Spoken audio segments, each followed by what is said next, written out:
Well, San Francisco has struggled for decades to solve its homeless crisis. While some groups believe the Supreme Court's decision will help the city, others disagree. KRON 4's Terisa Estacio looks at how the decision may play out in the city.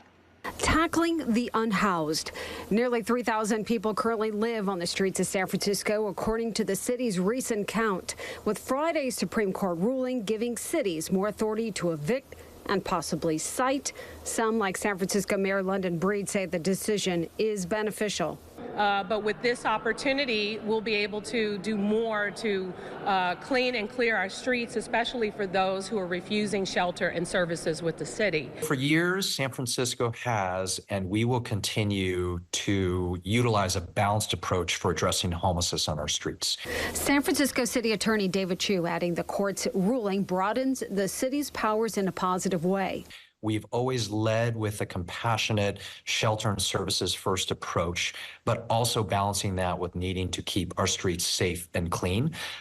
This decision will allow the work of our city to be more efficient, our time better spent. San Francisco has found itself reeling for years, attempting to solve its homeless crisis, trying to strike a balance between caring and meeting the needs for the unhoused and keeping public streets accessible to all.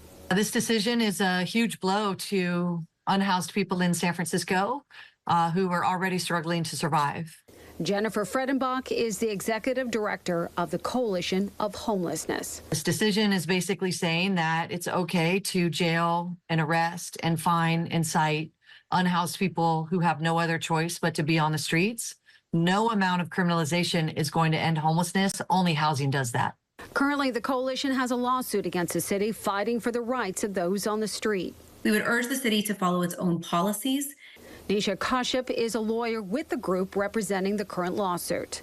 And the law enacted by its own voters and ensure that it is offering shelter before it is clearing encampments, and we certainly would urge it not to engage in the failed practice of criminalization of homelessness. The mayor saying Friday city services will act more quickly to compassionately reach out and step up efforts in light of the court's decision. The coalition says it is prepared to double down and fight for the rights of those unhoused more than ever before. Terisa Estacio, KRON 4 News.